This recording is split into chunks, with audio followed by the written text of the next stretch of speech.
Bonjour et bienvenue. Alors maintenant, on va voir la dernière méthode, c'est la méthode graphique pour résoudre un système en utilisant donc les graphes ou bien la représentation graphique de chacune des deux équations. Alors un système est une combinaison de deux équations. La première équation, c'est une équation d'une droite. On va la considérer comme une équation d'une droite. Et aussi pour la deuxième équation, c'est une équation d'une droite. Et avant de commencer à représenter les deux équations, il faut essayer ou bien de chercher à transformer ce système en un système équivalent, donc afin d'écrire ce système sous la forme de deux équations, c'est-à-dire deux équations réduites de deux droites. La droite D1, ici pour la première équation, c'est une équation d'une droite. Remarquez bien, ici nous avons 3x plus 3y moins 1 est égal à 0. Alors c'est une équation réduite d'une droite. On essaie maintenant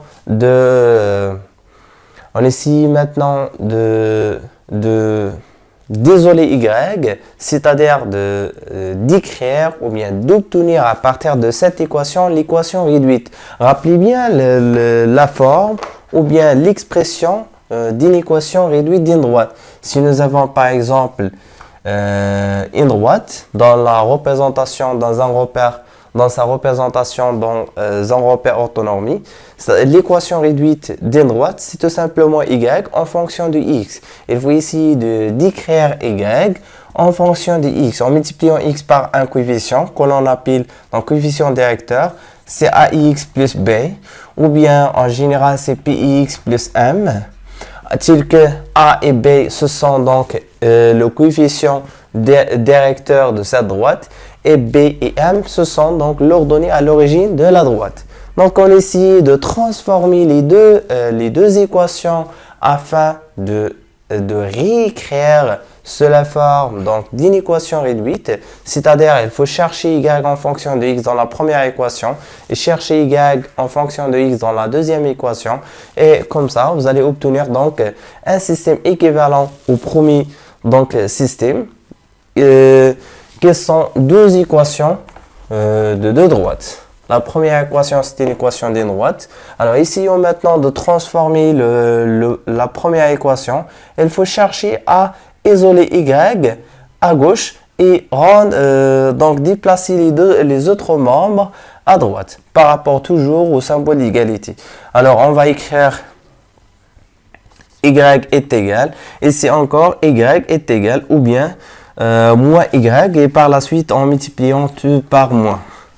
Donc voilà, c'est clair, donc y est égal. Voilà, avant de réécrire y en fonction des autres termes, il faut tout simplement chercher quels sont les termes à gauche et quels sont les termes à droite. Remarquez bien, ici nous avons à droite par rapport au symbole d'égalité, nous avons 0. Alors, tous les termes non nuls sont situés à gauche par rapport au symbole d'égalité. Alors, pour isoler y, je vais garder y. Et c'est tout simplement, je vais essayer donc de prendre y avec le signe, moins. Et par la suite, on fera donc une autre étape afin d'isoler y, donc sans moins 1. Donc ici, c'est tout simplement, dans un premier temps, je regarde ou bien je cherche les termes qui sont situés à droite par rapport au symbole d'égalité. Il n'y en a pas. Il n'y en a aucun terme qui est placé à droite par rapport au symbole d'égalité. Qu'est-ce que je dois faire maintenant? Je dois tout simplement déplacer les termes sauf y de l'autre côté par rapport au symbole d'égalité.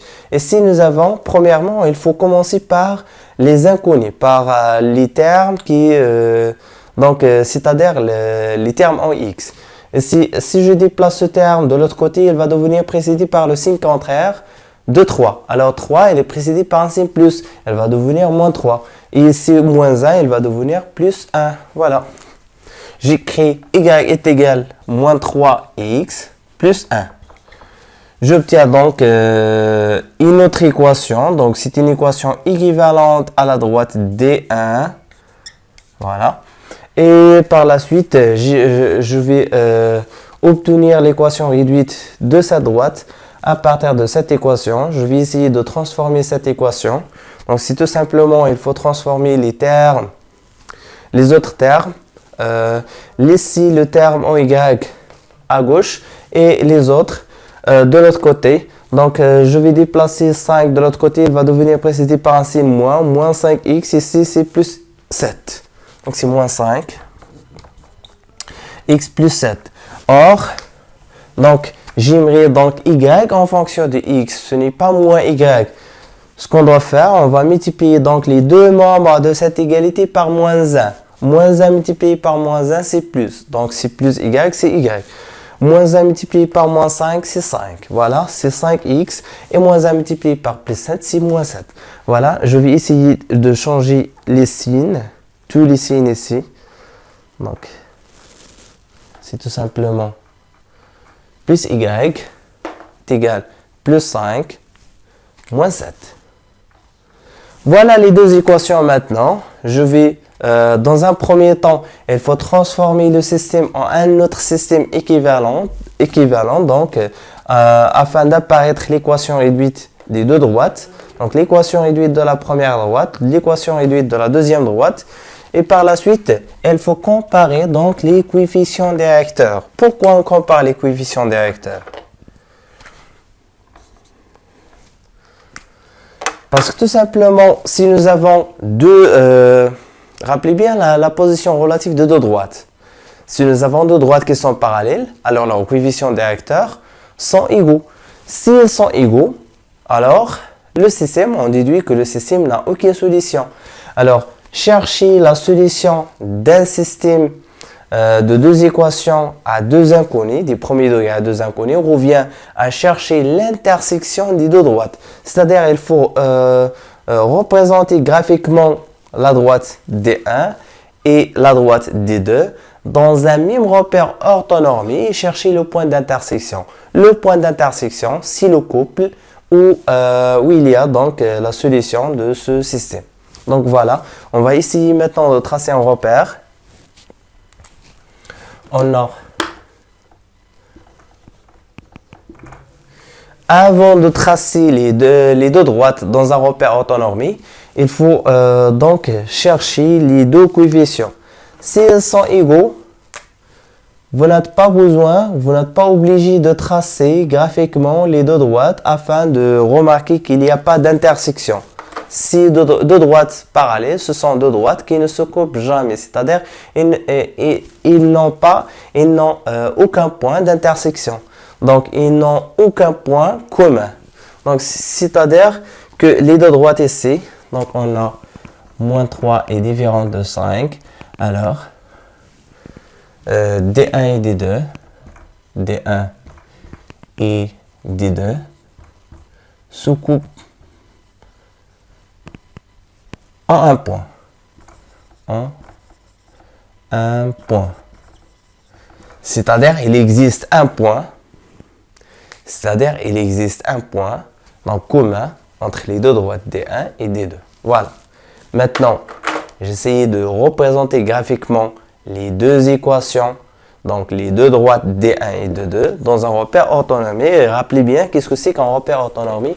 C'est juste un repère dans lequel on va tout simplement essayer de tracer deux droites perpendiculaires. Donc, premièrement, je vais essayer de tracer une droite. Droite horizontale, droite verticale. Et par la suite, chercher la gradation. Voilà. Je vais graduer donc cette droite.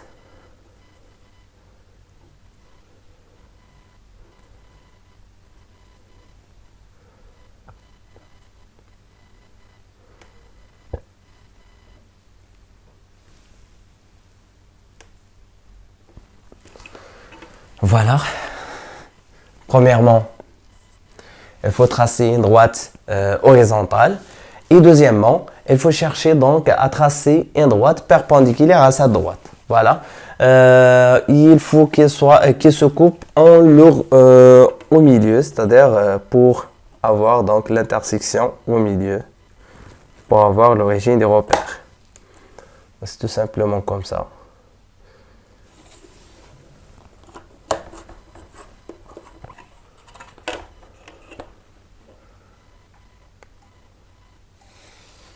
Voilà. Et on essaie maintenant de graduer encore cet axe. Mais il faut absolument choisir le même pas de gradation pour cet axe parce que le repère est un repère orthonormé, c'est-à-dire les deux axes ont même pas de gradation. Voilà. Même pas de gradation. Voilà maintenant. Si le repère orthonormé. Enfin, je vais essayer de prendre. Alors, je vais vous poser une question. Donc, combien de points nécessaires pour tracer une droite? Il y en a donc 2 par 2 points. Il passe une seule droite. Donc, j'essaie d'utiliser cette définition afin de trouver 2 points spécifiques pour chacune des 2 droites. Alors, la première droite D1, je vais essayer de tracer un petit tableau. Donc, pour tracer, pour avoir D1, c'est tout simplement essayer de tracer un petit tableau comme ça. Voilà. Et essayer de chercher donc X et Y.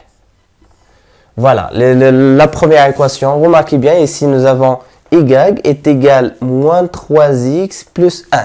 Alors, si j'essayais de choisir x est égal à 0, essayez de choisir x est égal à 0, donc c'est la première droite, D1.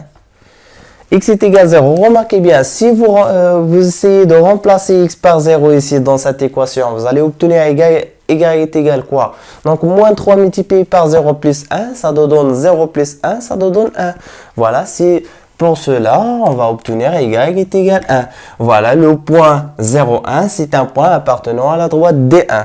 Maintenant, on va essayer de chercher un autre point, mais il faut que les coordonnées de ce point ne soient pas donc des coordonnées qui ont des plus grandes valeurs. Donc, prenez des valeurs qui sont situées sur la représentation que vous avez dessinée.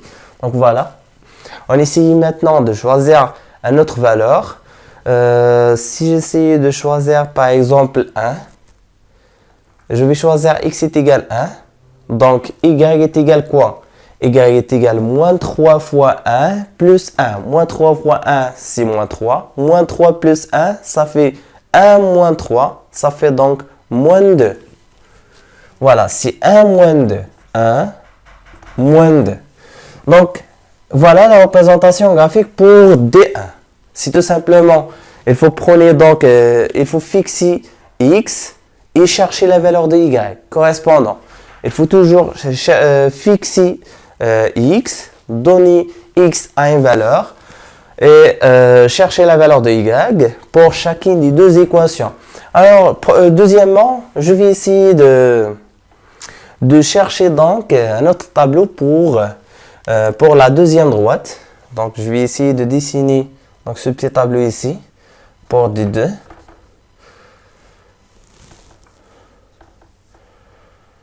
Voilà. X, Y, encore 2 points suffisent pour tracer une droite. Et je vais essayer de travailler sur cette équation. Encore, je vais prendre 0. Alors, 0. Si je multiplie 5 par 0, ah voilà. Maintenant, je ne dois pas prendre le 0. Parce que tout simplement, je vais obtenir Y est égal à moins 7. Or, moins 7, elle va donc situer ici. Donc, voilà, je vais prendre un point de telle sorte à obtenir Y est égal à une valeur que je peux la représenter sur le graphe. Alors, je vais prendre 10, c'est-à-dire 10 moins 7. Alors, si j'essayais de prendre x est égal à 2, voilà, x est égal à 2, x est égal 2, y est égal quoi? Donc remarquez bien, si je multiplie 5 par 2, c'est 10, 10 moins 7, c'est 3. Voilà le premier point. Deuxièmement, si j'essayais de prendre une autre valeur, imaginons par exemple la valeur 3, non, 3, 6, 15 moins 7, c'est un peu donc grand. Donc je vais essayer de prendre une autre valeur, c'est 1. 1 par exemple, essayez de prendre la valeur 1. Donc la valeur 1, c'est 5 fois 1, c'est 5. 5 moins 7, ça fait moins 2. Voilà, je vais prendre 1. La valeur 1, 5 fois 1, c'est 5. 5 moins 7, ça fait moins 2. Voilà. Voilà les deux points appartenant à D2. Voilà les deux points appartenant à D1. Maintenant,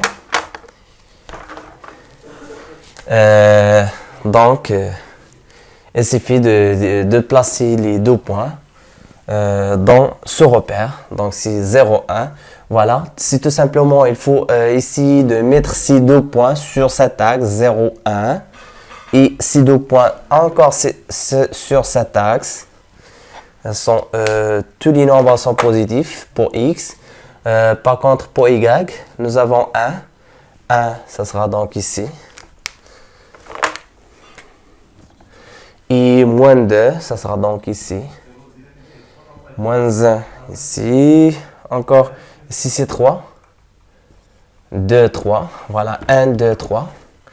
Encore, on a besoin moins 2. Moins 2, il est ici. Maintenant, on va essayer donc de tracer l'intersection de chacune des deux points. On va travailler sur chacune des deux droites et travailler par exemple sur la droite D1. Voilà, on va essayer donc de chercher l'intersection de x est égal 0, y est égal 1. Moi, j'ai pas de gradation, je vais utiliser l'équerre. Alors, je vais prendre x est égal 0. Alors, x est égal 0 pour y est égal 1. Alors, y est égal 1, c'est tout simplement ici. Elle passe par là. Voilà le premier point.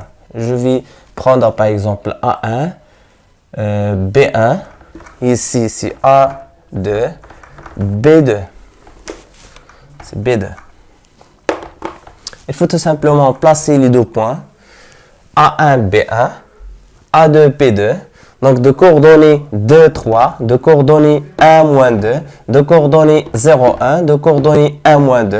Et par la suite, chercher donc à tracer, relier les deux points A1, B1 pour avoir D1. Pour avoir la droite D1. Voilà, maintenant, j'ai placé le point A1 de coordonnées 0, 1. J'essaie maintenant de placer le point B. Alors, quelles sont les coordonnées du point B? Alors, les coordonnées du point B, B1 sont 1 et moins 2. Voilà, c'est 1 et moins 2. Voilà, je vais essayer de chercher l'intersection des deux droites. La droite perpendiculaire à l'axe des abscisses passant par x est égal 1. Et aussi la droite passant par l'ordonnée y est égal 2. Donc l'intersection qui est parallèle à l'axe des abscisses. Voilà. Voilà le point B1 de coordonnées 1, 2. Et maintenant, il me reste à relier les deux points afin d'avoir donc la droite D1. La droite D1, c'est juste donc les deux points A1 et B1. Donc voilà, A1 et B1 donnent la droite D1.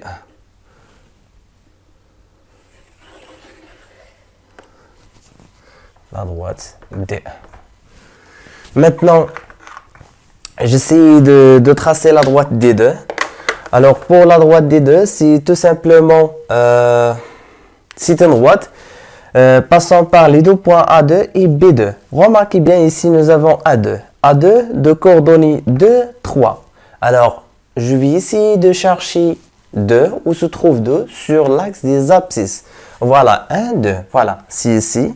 Et j'essaie maintenant de trouver où se trouve Y est égal 3. 1, 3. Donc, j'essaie maintenant de chercher l'intersection des deux points.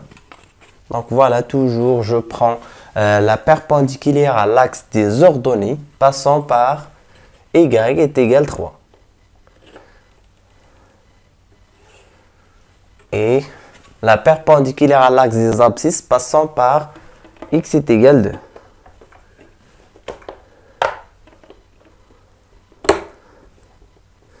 L'intersection des deux droites donne exactement le point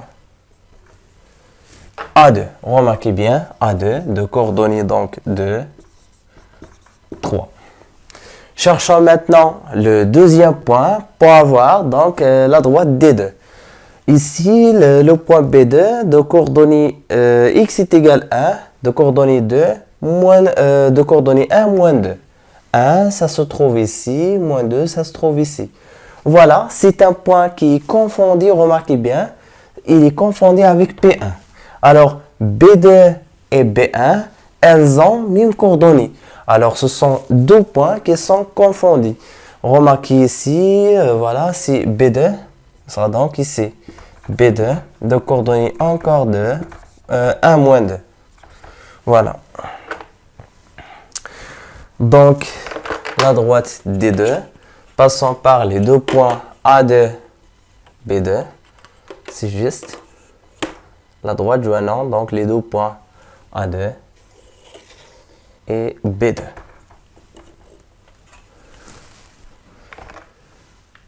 Voilà, c'est D2.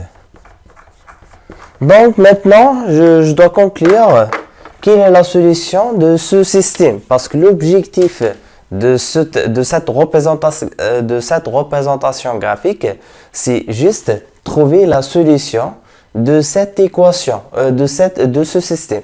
C'est-à-dire tout simplement chercher l'intersection des deux droites.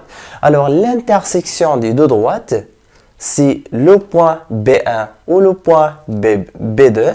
Si au hasard, on a trouvé donc les deux points sont confondus. Alors on déduit que la solution de ce système E, c'est juste le point B1 ou bien le point B2. J'écris donc, on conclut que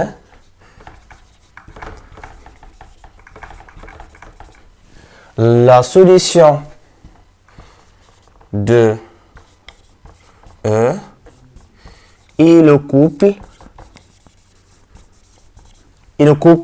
donc B1 entre deux parenthèses, j'écris donc les coordonnées du point B1, donc B1 ou bien B2, donc B1 ou bien B2 ou bien B1, donc de coordonnées 1 moins 2. Voilà donc ce qu'il faut retenir. Donc si nous avons une question dans laquelle on cherche donc à résoudre un système en utilisant la méthode ou bien la méthode graphique, donc en se basant sur la représentation graphique. Premièrement, ce qu'il faut faire, il faut donc essayer de transformer le système en un système donc composé de deux équations réduites donc de deux droites. Et deuxièmement, il faut chercher à représenter chacune des deux droites. Donc, je représente graphiquement, je donne la représentation graphique de D1, la représentation graphique de D2, et finalement, je cherche l'intersection des deux droites. Et avant de placer donc les deux droites dans un plan, il faut donc comparer leurs coefficients. Si les coefficients de deux droites sont les mêmes, c'est-à-dire s'ils sont identiques, alors le système, on conclut que le système n'a aucune solution. C'est-à-dire que les deux droites ne se coupent jamais. Si par contre, les deux droites ont le même coefficient directeur et ont la même ordonnée à l'origine, on conclut que les deux droites sont confondues.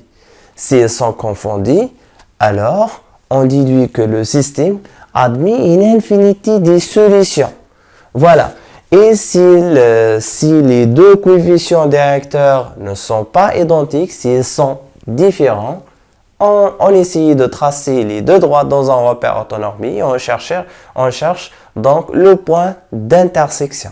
Voilà le point d'intersection, si le couple ou bien donc si la solution de ce système. Voilà, j'espère que vous avez bien compris comment résoudre un système en utilisant les trois techniques. À la prochaine, nous verrons donc comment résoudre un problème en employant donc les systèmes de deux équations des premiers degrés à un seul inconnue.